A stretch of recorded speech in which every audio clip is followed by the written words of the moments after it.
broadcast network, AFTERBUZZ TV. Over 20 million weekly downloads in over 150 countries, and your #1 source for after-show entertainment.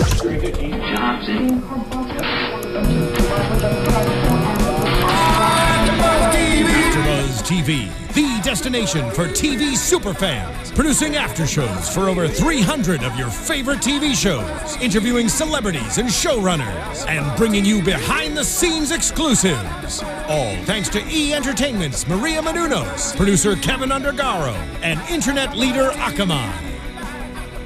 Now, let the buzz begin!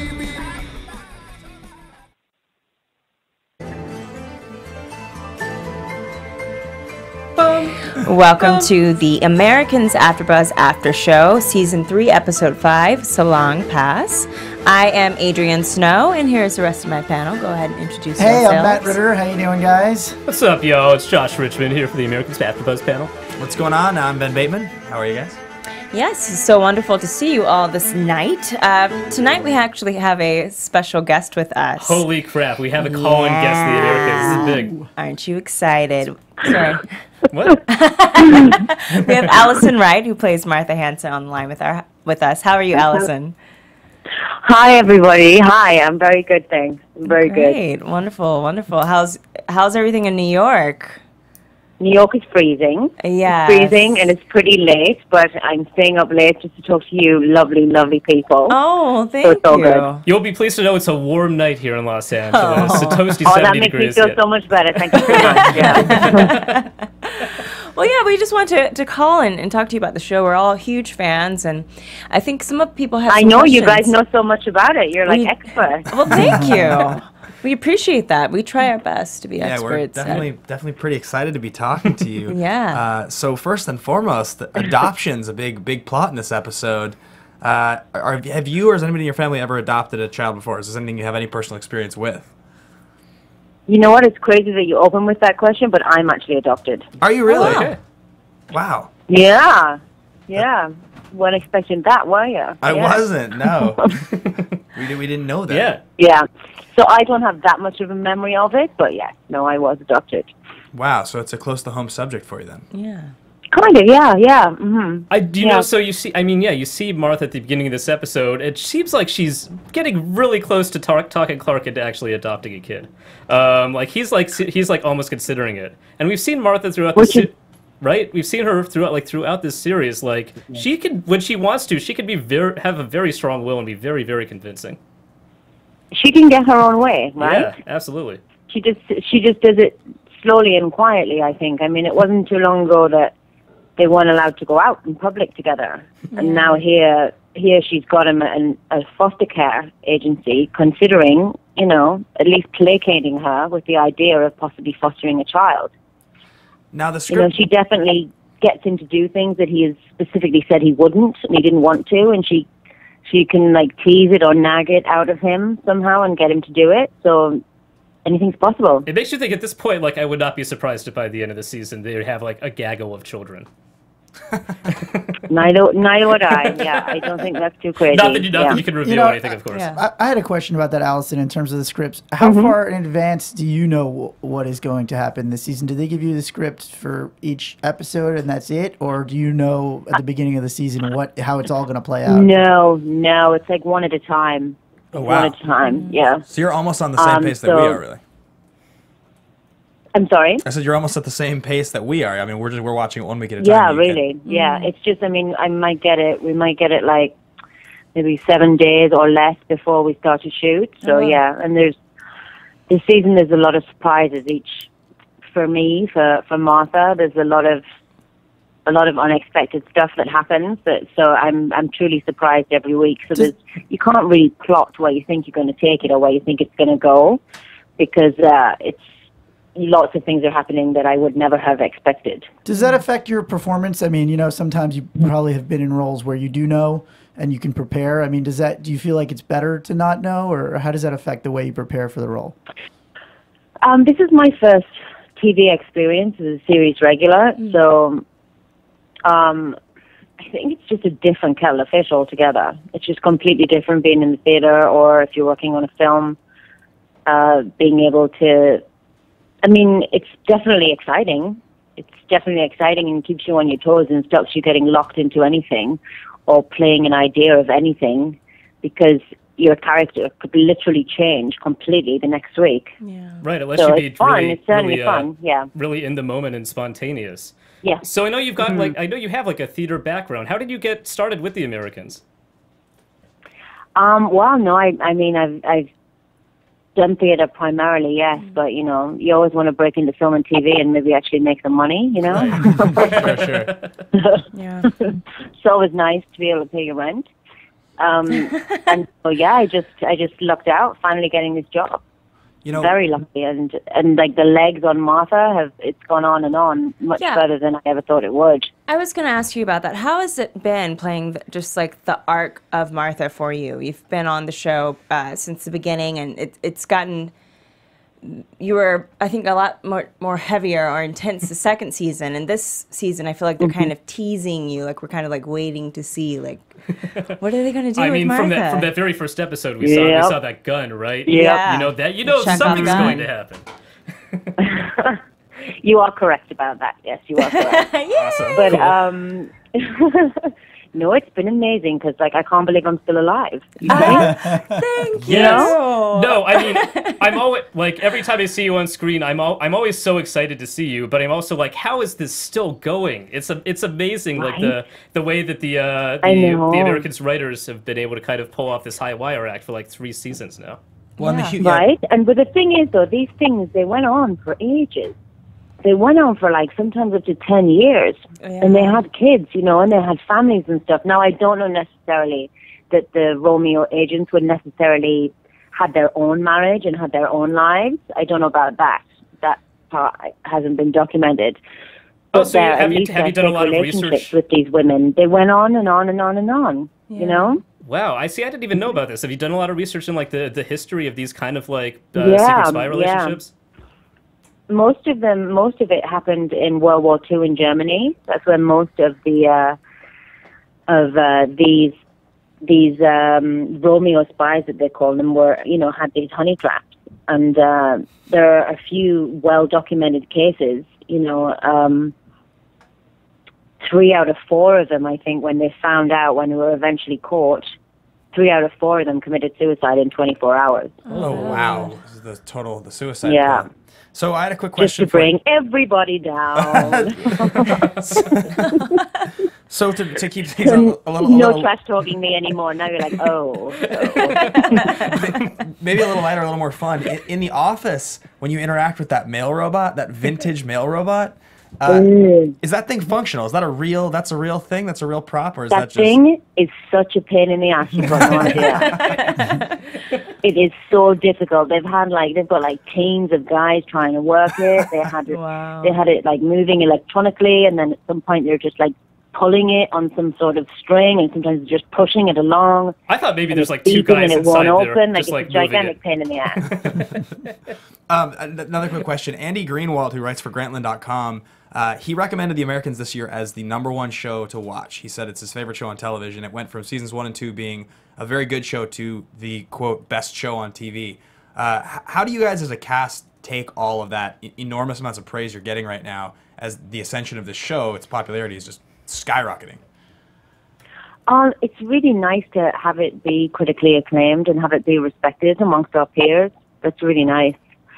It's, you know, there's not often as an actor that you get to be involved in a project that you value and you think is fantastic. And, you know, there's a lot of terrible things that we have to do as actors, you know, and terrible shows that to be a part of, and this is like a really good one. I worry, like, am I ever going to get another one that's as good as this? What was I want to know on that point? What was the low? Can you give us a low moment of acting No, I horror totally tales? can't tell you that at all. No, I mean like You- yeah. It would be great if we could speak freely like that, but we can't. No. Of course, Of course. But Right. but no, it's got to be amazing for your first like regular recurring TV role Yeah. to land on a show that's this critically acclaimed and this high quality. Do you have You know, most of my friends are seething with jealousy, like they can't believe it. Yeah. Do you have a particular actor that you've worked with on this show who you would say your favorite to be in scenes with? I mean, obviously, you really only have one that you're in most of the scenes with, but maybe somebody else in the office. No, this season I can say that I get to work with a complete acting hero of mine, Mr. Jefferson Mays, Broadway legend. I get to work with him quite a lot in this season. I think he's arriving soon. Okay, good. So that's been a real trip for me, yeah. Okay, so Jefferson Mays is arriving soon. So that's a spoiler for us to take note of. Yeah. Yeah. All these little details. And you're saying something's happening with the gun. Now I'm writing that down in my little notebook. Yeah. On camera, making notes as we speak. Are people stopping you on the streets now? Is that a thing that's happening for you now? Yeah. How's that? Luckily, everyone's very nice all the time, so that's good. Yeah. Yeah, that's great. It's weird when I'm in Trader Joe's, like doing my grocery shopping, and people are taking photographs. But otherwise, it's fine. Yeah. Okay, so we know that Clark is wearing a wig. Has Martha really never wanted to see him without his wig like this entire time? No. She knows he's wearing a toupee. Right. Yes. Well, that's what you mean, Right. like a rug, or like a hairpiece. But she's never wanted to see him without the hairpiece. Well, yeah, but like a toupee is different from a wig, right? A wig is a You're disguise, right. and No, a you're toupee right. is just hiding your little shiny spot. You're right. I used the That's wrong fair. term. It does make too much of a difference. Yeah, but I mean, it seems like she's letting him have his space on that issue. Yeah. Do you feel like, as one of the few characters in the show who's not, well, I suppose you are being manipulated by your husband in the show to get information, but you're not directly, furthering your own plot by lying and manipulating people. Do you feel that you sort of stand on a different moral high ground than some of the characters in the show because there's so much manipulation, there's so much cheating that goes on?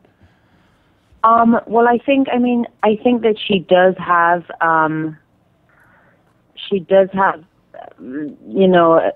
somewhat of a bad feeling about what she's doing, about having the bug in Gad's office. I don't think that sits entirely well with her. Sure. But she does think that she's doing it for the greater good.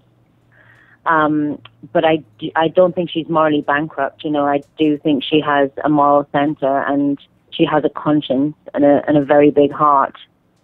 And I think that she thinks that she's doing something for the greater good. So yes, I do think she's different from other people. Yeah, she's not selfish. She's not manipulative at all. Yeah. She's very open and loving. She is different from other people. Well, she stands as the show's pretty much sole person that services the comic relief. So it makes sense that she would be a little different than the rest of the characters. Usually laugh out loud moments. Are you conscious of that, of realizing that you're kind of providing a lot of the light moments in a show that's often very dark and very heavy?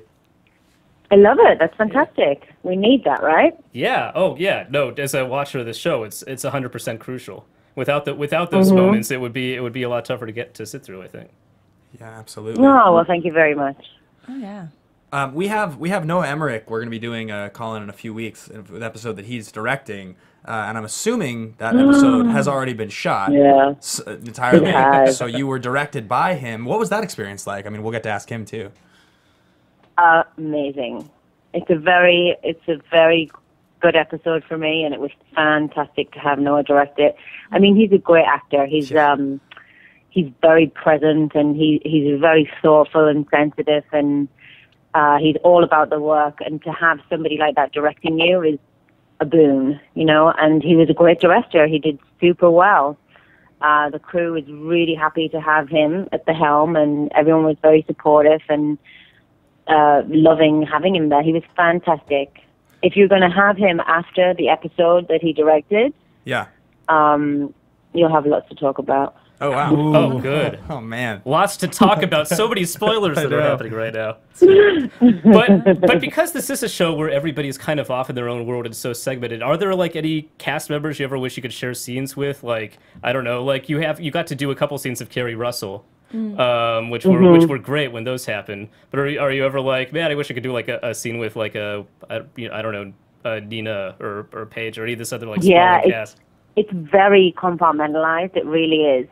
I was psyched that in the first season, I guess, that I got to have a scene with Margot Martindale. Like, I never thought that was going to happen. Sure. And when it actually happened, like, I mean, because she's a powerhouse of an actress, you know, and that I really respect, and I was psyched to have something with her. And to have that one thing with Kerry was great. Now, it happens to be that I hang out with all the Russians in my own personal life, so I feel like I'm getting enough of an interaction with all of them because we all hang out a lot. But like, I've never even been to the Residentura set. I'm not even sure where it is. Oh, interesting. So there's everything's really separate. Yeah. On a slightly lighter note, we every single week we make note of the wigs, we make note of the props, how much fun everything about the show is. Do you guys have a lot of fun joking around with the various wigs and the costumes and the ridiculous props and all that stuff? I mean, you guys laugh a lot about it while you're filming. I mean, I just get Clark's wig over and over and over again, unfortunately. But as for the set decoration and stuff, it's fantastic. Like in my apartment, all the records that they have, all the albums and the fondue sets and the crazy glassware, and it's like you get to live in the 80s. Yeah, but like all of this stuff that I can vaguely remember seeing when I was a little girl. Sure. You know, in the kitchen and stuff, like just the kind of Tupperware or the glassware and stuff like that. It gives me vague memories of what I can remember seeing, like as a 4-year-old or whatever. I love it. It's fantastic. It's beautiful. Yeah. What shows do you watch on television other than? I mean, I imagine you watch The Americans every week. There's so much at the moment, right? There's so much. Off the top of my head, Blackish. I'm really into. That's great. Love it. Tracy Ellis Ross, Can Do No Wrong. The woman is hilarious. Yes. I'm into Broad City. I just found out about that. Broad City is amazing. Part is good, yeah. Which I love. Broadchurch, the BBC one. Okay, I've heard of it. I really like that. That was great. I'm quite into Gotham as well. That's fun. Yeah. There's so much, though. There's a ton of TV to watch. Are you watching Better Call Saul? Saul? So much that I love. I'm watching what, sorry? Better Call Saul, the Breaking Bad spinoff. Have you started watching that yet? I haven't seen it yet. Because I don't have cable. Oh, it's good. It's good. I highly recommend it. But I want to see it, though. I mean, he's fantastic, right? Yeah. Odenkirk's amazing. Oh, yeah, Bob is great. So you don't have cable, do you? Do the online Netflix, Hulu, and everything? Exactly. Yes. Exactly. Yeah. That's the way to go. Yeah. So I didn't get to see the episode tonight. So I like a dedicated person, I read the script over instead. How about that? Wow. Wow. Just so you can feel like you're kind of experiencing the episode alongside everybody else again. Dedication, right? I was like, well, I have to know what's going on because that's so long ago, you know. Right. How long ago was it? How long ago was it that you shot the episode that we were aired tonight? Oh God, I don't know. Like before Christmas. Oh, wow. Okay, it's a little while ago. Yeah. We were definitely watching, and we were like, oh, we have her on after the we hope something crazy happens. We hope the gun or anything wild happens. We're gonna have to call you back when the big episode happens. Right. Yeah. Right. I tweeted at you originally, and I said we're scared. Call me back after Noah's episode. Yeah. All right. Yeah. All right. How has the transition been in terms of the scheduling of working for TV? Because you mainly came from a theater background. How's that been for you? In terms of getting out, with theater, I have a theater background. There's a lot of rehearsal that you have before you lead up to the show, and you probably get maybe like a week rehearsal with television. How's that been in terms of transitioning to well, there's no rehearsal. Right, I know, right? Yeah, I think you just kind of kind of like step into it. So you just go in cold and you figure it all out on camera. There's no rehearsal. Yeah. Sometimes you might you might have a little discussion or might have a little chat about blocking. Or sometimes the director will know exactly how he wants to block it and you'll just go right into a marking rehearsal, but there's none of that good stuff that you get to have in a traditional rehearsal sense. But it's still like, if you're in the theater and you're performing, if you're doing a show 8 shows a week, your day is still kind of taken up, even if you're not going until half hour. You get in your routine, and when you wake up and you're doing a show, you're always conscious as soon as you wake up of how many hours you have until you count down to start getting ready to go to the theater. So it takes up your day as well. This is just like 16-hour days. It's a hurry up and wait situation. It's different. So in 3 seasons now of filming, have you gotten to do any other work? I mean, have you gotten to do any theater work at the same time, or have you literally just been just this one thing? I know you've done 30+ episodes at this point.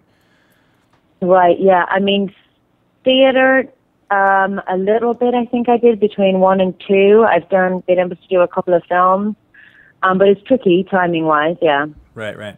Yeah, sense. It's tricky to find something that's right, that falls in the right time. Yeah, but I'm trying really hard because I really miss the theater and I would really, really love to do a play. So hopefully something will happen for me on this break. Yeah, to be able to kind of scratch that itch in between the TV hectic schedule. Yeah. Anything exciting you can tell us about that's coming up in the future for you project-wise? I'm going to be working on a show here in New York. It's an immersive theater event about the Ziegfeld Follies. Oh. Okay.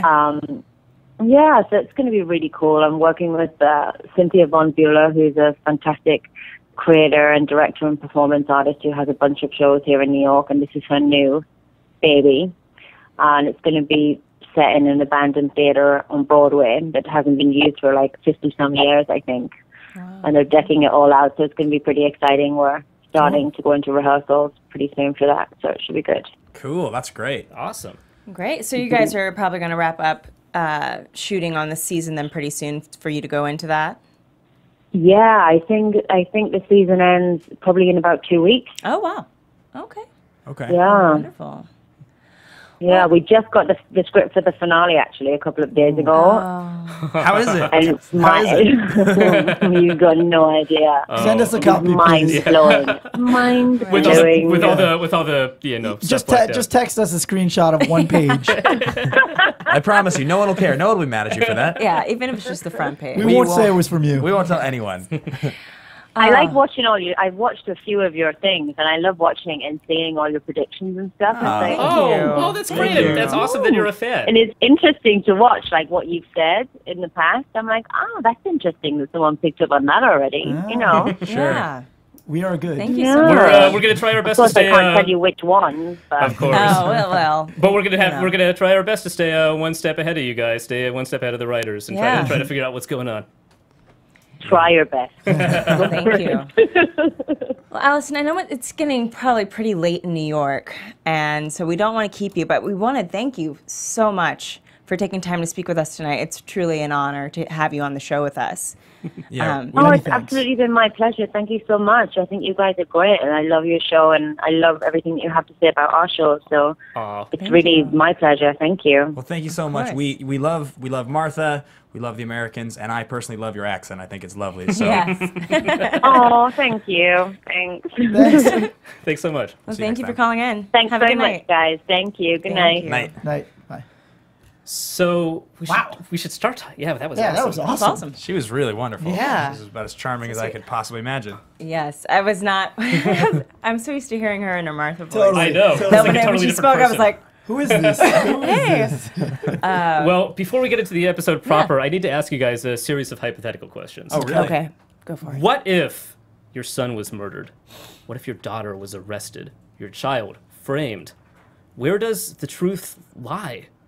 One crime is going to affect so many different lives in the television event of the year. What am I talking about? I'm talking about ABC's groundbreaking new TV series, American Crime, premiering this Thursday, March 5th at 10/9 Central on ABC, of course. Listen, this show, if you haven't heard of it, it's got an amazing pedigree. It was created by John Ridley. You might know him as the Oscar-winning screenwriter of 12 Years a Slave. Felicity Huffman, Timothy Hutton, amazing cast, just those two. And it's going to talk about issues like race, class, gender politics. It's going to get into all of it. Guys, American Crime on ABC, starting Thursday, March 5th at 10/9 Central. Check it out. That was All right, beautiful. nice. Just going to give you a little clap I think right there. Timothy Hutton has an Oscar too, maybe. Does he really? He does, yes, for ordinary people. Yeah. Yes. They should have mentioned that too. Yeah. I feel like he's getting shortchanged. There are multiple Timothy Oscars on the Hutton. shelf of this show. Yes. We love you, Felicity Timothy Huffman Hutton. is Felicity Oscar nominated. I was going to say, there's Oscars all over So this show. All over the everywhere. place. Oscars everywhere. Cool, tune in, I will everybody. tune into Yeah. that. That's going to be an amazing show. American American Crime, it's like they made the show for us. You Yeah, know, exactly. hand in hand. So on that note, let's go ahead and just dive in. First thoughts of this episode. What did everyone think? Silence. Whoa, that's never A happened. lot.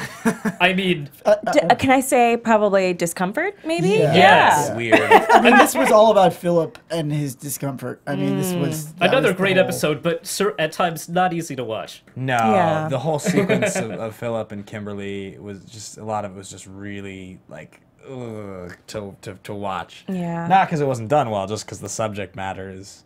My thoughts were, it just, through those flashbacks too, we really got to sort of understand, where Philip is mentally with doing the things that he has to do. And we never really sort of knew that. I mean, we sort of know that he has a more higher discomfort level than his wife in doing these things, but we never really know exactly why. Is it just who he is as a person, or what he has had to do to lead him to this point?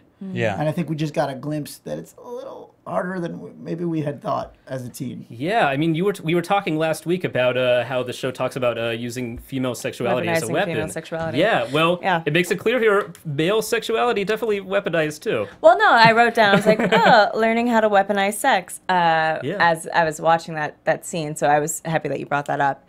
Yeah, it was interesting to see them bring in that perspective, because up until that point, what I had been viewing from The Americans, outside of what Philip had been doing, as part of his job, was that there seemed to be an intensity of them weaponizing sexuality, particularly when it came to the women. Yes. Like, multiple times, different characters who happen to be female were using it as a weapon. So it was nice to see them comment on how it affects a man as well. And that's something that it just makes the show so great, is that they don't, give you one side to anything. It's not like you can come at it as a feminist perspective and be like, well, that's not fair. You only talk about weaponizing female sexuality. So Right. I was great. It felt great to be Yeah, called to make out it a on little that. bit more even-handed. And Yeah. and it was even better that those flashbacks came in the middle of like a really beautiful, intimate moment Yeah. between Philip and Elizabeth, Yeah. where they're just talking about pretending and Yeah, it's funny, they didn't show any of her flashbacks, it was like just focused on His. this whole episode was really just focused on what he's going through. Yeah, I think it said a lot with just her one line where she says, I think it's different for a man. And I think if they had showed her flashbacks, that probably would have been extremely uncomfortable. yeah. Look, So- I mean, remember we saw her get Yeah. raped in the pilot of Yeah. this Yeah. series. We went in guns Yeah. blazing. Yeah. with the We've show. got just that alone is enough to give her a pretty good idea of some of the things she went through. Yeah. I thought it was really interesting, two things. One, there's a moment at the beginning of the episode between Philip and Elizabeth where they're talking, and it's, I believe they're talking about Paige? No, they're talking about Kimberly.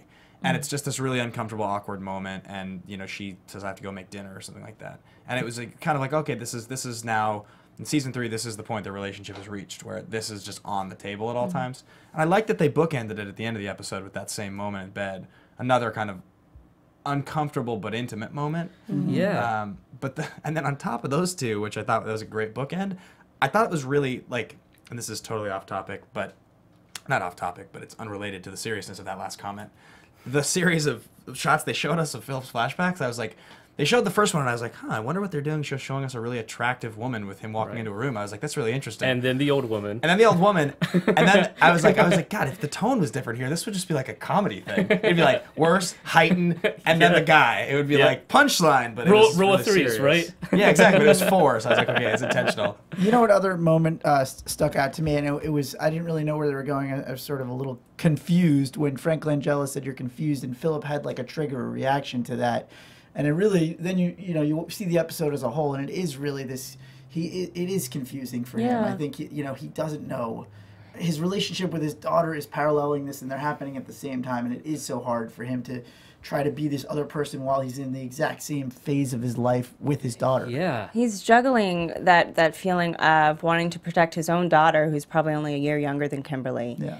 And having this other woman in his life who wants to raise a whole nother daughter with him, on top of having this sexualized 15-year-old coming at him, telling him stories about how she doesn't know where her father is at night, and that if he had another family, she wouldn't be surprised. I was like, oh my God, how does that make him Layers of feel in layers. that moment? There's You know? I mean, there was so much going on in this episode about, we started off 2 different scenes that had like kids laughing in the background, and so much about kind of idealizing like the innocence of youth, and you see Stan having nostalgia for back when Matthew was like a little kid instead of a teenager, and everything was so much simpler.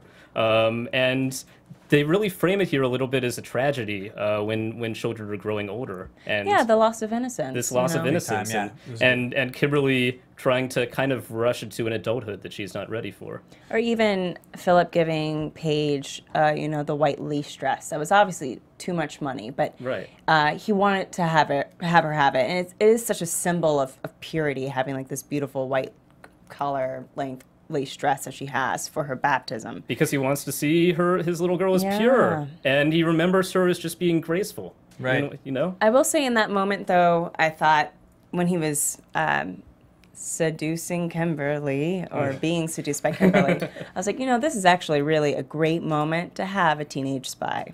Like, if there were ever a moment where I'd be like, actually, maybe training your children to be spies wouldn't be a bad idea. Like Paige befriends Kimberly and they have like a sleepover? Having Paige having a sleepover, or having like, if Henry was a little bit older, having Henry be the one that kind of hit on her. I smell an ABC Family spinoff. Yeah. You have to pitch this. You mean like an NBC spinoff? That would be like that'd be the much cleaner version. Did you guys find it interesting when Frank Langella looked at him and he said, "Because you're the best, and there's no one better than you." And for a second, I was like, Is that what we're supposed to understand here? Is that he is in fact the dominant spy in this, or was he being manipulated by Frank? He's being manipulated a little bit, but I also think I think Philip is also sort of confiding that he needs a little reassurance, sort of in a subtle way. Yeah. Like, Frank Langella clearly knows how to play these people. Big time. When they need a little pat on the back saying you're the best, he says you're the best.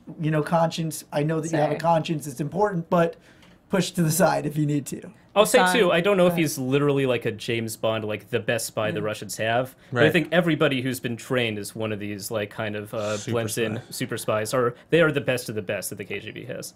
I will say, two points. One, when you said you're the best, I was like, you're the best. Yeah, right. Right. Karate Kid. Nothing's gonna ever keep you down. You have no idea how many times a day I start singing that song. What? No, it's awesome. Second note, it was, I think, the combination of Philip and Elizabeth, they are their top spies in terms of the division that they work in. So, because that's kind of referenced or alluded to a little bit in the past of, this is how we want it, and we're not going to stray from what we want. And you've seen like the government kind of bend to Elizabeth and Philip at certain points. Right. The level of training that you saw even a little bit in the flashbacks here, that's not the training they give to every spy. I've been dying to ask you guys since I joined the panel, though, straight up, who do you think is better as a spy between Philip and Elizabeth? I think Philip's capable of more, but I think Elizabeth is more ruthless. I think Elizabeth. Elizabeth is more committed to the cause, which automatically almost makes her a better spy. Yeah, well, okay, that's fair. I think the combination of them together is what makes them at their best. It's like The it's like sum a is good greater marriage. than the parts. Yeah, if you're in not to say they have a great marriage, but if you're in a marriage where both of you are equals and both of you have certain strengths that the other one can play up or play off of. Sure. I think that without Elizabeth having Philip to kind of be like, no, slow down, and without Philip having Elizabeth to say, go faster, that they wouldn't be as good as they are. I would agree with that. I think that's very truthful. I thought it was very interesting that in the scene where Philip goes to the kegger, he's talking to Kimberly, and those guys start talking to him. And even though he knows how old she is roughly anyway, he's not really finding anything out. But I think her saying it and him seeing the high school kids, there was this moment where they were walking away and he was like, you're too young, this can't happen. And I thought it was great. It was like kind of a break in character for him because he was actually vocalizing what was going on in his head, even though he knew that it was something he had to do. Yeah. Well, I think part of being a great spy, kind of like being a great actor, is you use your life and you use the truth to kind of feel what you're doing. Yeah. You could see it in the scene where he's talking to Stan and talking about what it's like to raise a teen, saying like sometimes it's hard to understand your kids. It's like that, or those are emotions that he really has. He's just kind of channeling it into his character. For a minute there, I thought he was going to take on the Wheatley High football team. Yeah, it would have been hilarious. Oh man, that would have been. He would have had to break out like he broke one of these kids' arms really quickly and just got out of there. I know we talked about this exactly last week, but I just noticed it again. I really love how subtle they've made Beeman's relationship to Philip. I just like that they're not beating us over the head with that. They're actually neighbors and very good friends. It feels like a real friendship. Right. I did want to touch on that a little bit more when we get to Stan, but before we go over to Stan, I think train of thought. I had it. Just start thinking you're the best, just the best around.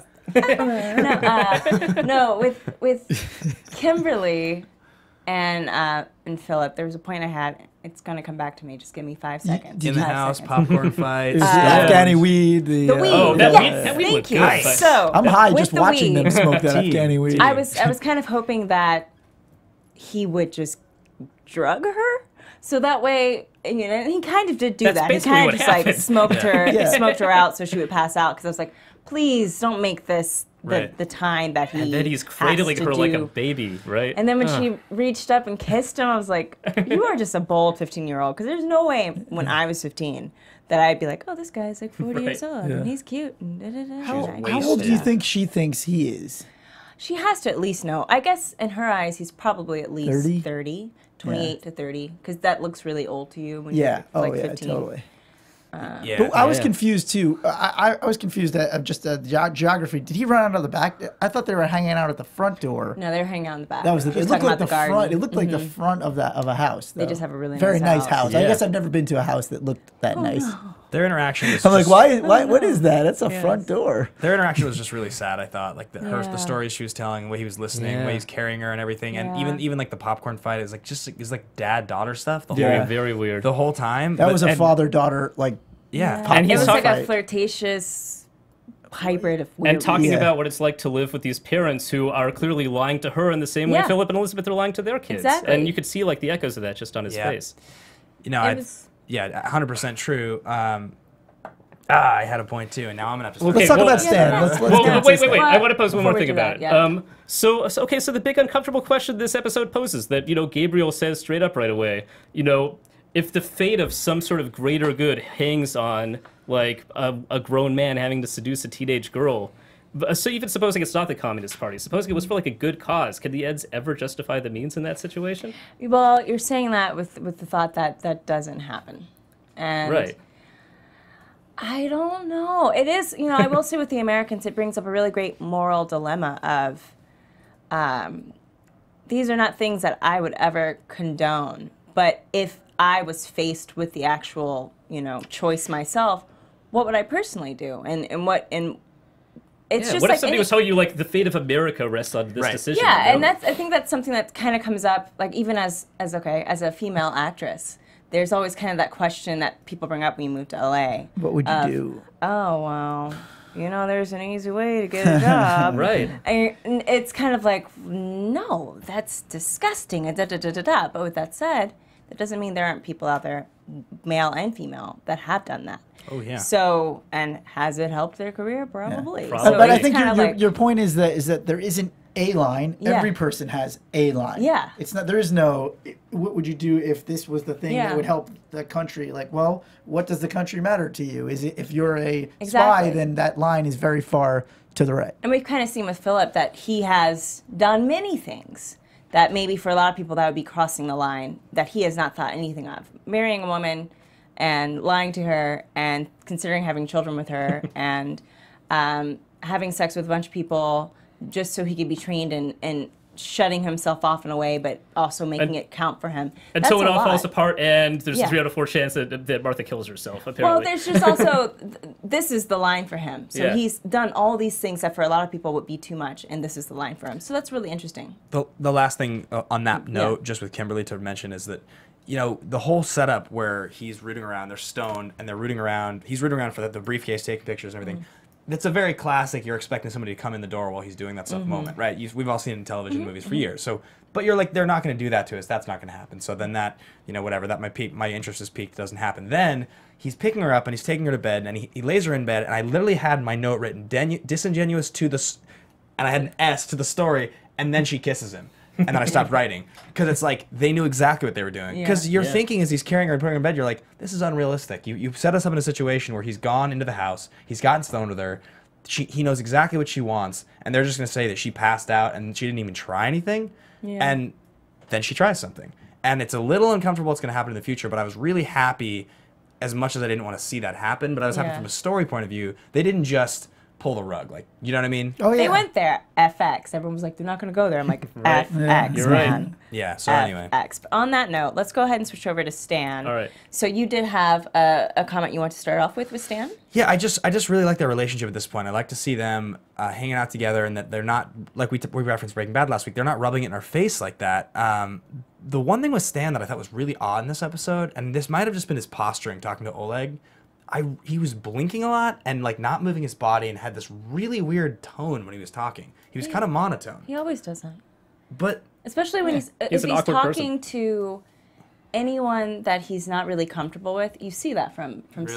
Stan. Even when he's at work, if he's not talking to his boss, Right. you see that kind of awkwardness that comes over him. Yeah, the last time Stan talked to Oleg, he had Oleg a had a gun. gun in his face. Yeah. Yeah. I really liked that Oleg called him out when he said, "You love her too." Like, don't act like you're in Right. a different. You're on a different ground than me, and what we really want here. I will say though, out of every scene I've ever watched on The Americans, that felt to me the most disingenuous. It seemed just kind of like, this is what we need to do to set up this thing Yep. for Oleg. Right. And I understand it and I get it, but for me, I was kind of like, oh, I don't really need this. I mean, you have to be able to buy Nina as Yeah. like this Helen of Troy figure that men Yeah. are willing to like throw away empires for. You Yeah. know, which I mean, she's pretty hot, but still. Yeah, it just didn't really make sense that, especially after Oleg had pointed a gun at Stan, that he would be willing to come back to him and give him information about questioning, one, the U.S. government about their trust in Zenaida to the Yeah. enemy. So that seemed a little odd and out of place for the show. I can see what they were trying to set up with that, but I don't know if it was, sorry, my neck just really hurt. I don't know if it was really necessary. I'll be honest that I don't know completely what to do with Oleg's character, even like a season and a half after he's been introduced. like, what's he still Yeah. hanging around for? A little Right. bit. Yeah, yeah. I mean, we kind of need agree. an into the Residentura, and I'm sure something interesting is going to crop up there. But I hope so. You know, I will say this. Unlike with Martha, I can see that they're like brewing something. I'm like, oh yeah, I'm so excited. Like, she's not around a lot, but I know Yeah, right. something's right, coming. of course, exactly. With Oleg, I'm kind of like, what are you doing with him? Right. Like, why is he still, what are we going to do with him? He's still here. Is he going to go back to Russia? He's not going to go back to Russia. Then how is he going to play into Nina? Okay, well, now they're giving him this, so hopefully this will be interesting. Because right. they haven't been doing enough with him. and it doesn't seem like he even knows what's going on with Nina back in Moscow. He's Yeah. just completely oblivious. Do you, It's- oh, go ahead. I was gonna say, do you guys think it's interesting the last little like bit they showed us in the show, the stuff with Elizabeth and the what's the character's name, the alcoholic from AA with her Lisa. Lisa. yeah. Right. Her relationship to Lisa is it's a very, very unique relationship because it's one of the only disguises that Elizabeth has where she's like a weak yet supportive character, as opposed to like a really strong or like a really sexualized character. She's using like this Girlfriend. Yeah, exactly. She's like a friend. It's like the only time I've seen her interact in that way in the show, as this young kind of girlfriend type of character. Yeah, that one was almost too good to be true. All of these kind deeds, you know, the house Yeah. and then the job, your lucky charm. That was that was a nice kill job, nice clean kill with the under the car too. Yeah. It's nice to see that side of Elizabeth, though. Yeah. It's nice to see her laugh. Right. You Yeah. never Yes. get to see her She laugh. always Yeah. has. She always Yeah. has to play so serious. Totally, two girls Yeah. just like Or, you know, talking about a guy. Just talking about being naughty. Yeah. Like, I no, thought it was that's a real funny. conversation. Yeah, that was cool. Yeah. That was a cool light moment. Yeah, look, these guys they are master seducers, and that applies to friendship as well as relationships. They're Absolutely. They know exactly what they're looking for in people. Yeah. Yeah. And then also, I will say, I just wanted to touch on with Stan and Philip that when I was watching that last scene, or that scene with them with the beer and everything, it was nice to see that it doesn't seem like Philip's really playing Stan. Like, it seems like this is a genuine friendship. Whether or not that's true, it seems like he's actually kind of created this comfort with him. Yeah. Whether or not he You know, meant it's to funny do you say that because, you know, they were talking about, right, that ties into what he was saying to Elizabeth about making it real, not just with sex, with friendship. It's like part of it. When he says sometimes, at the end, he said, sometimes I have to make it real and sometimes I don't, like right now. Yeah. It seemed like that moment with Stan was one of those moments that he Yeah. didn't have to make into anything. Going It to didn't have ask with him. There's like yeah. an investment there that maybe he wasn't quite planning on. And maybe that's part of like being able to do this life is having those moments that are actual Yeah. in your life that don't have to manipulate Genuine. anybody, just have to have some sort of human bond. That was a great last line between Philip and Elizabeth too, because I think that that's a feeling that even probably normal married couples have. I started thinking about my own relationship. Right, you just sometimes it's just not real, but you do what the other person seems like they want. The last line that that Stan says to Philip is he says, "There's nothing like a teenage boy," and I thought it was interesting when he said it. Because obviously, all Philip has been thinking about this whole episode is there's nothing like a teenage girl, because he's had to deal with one and his daughter.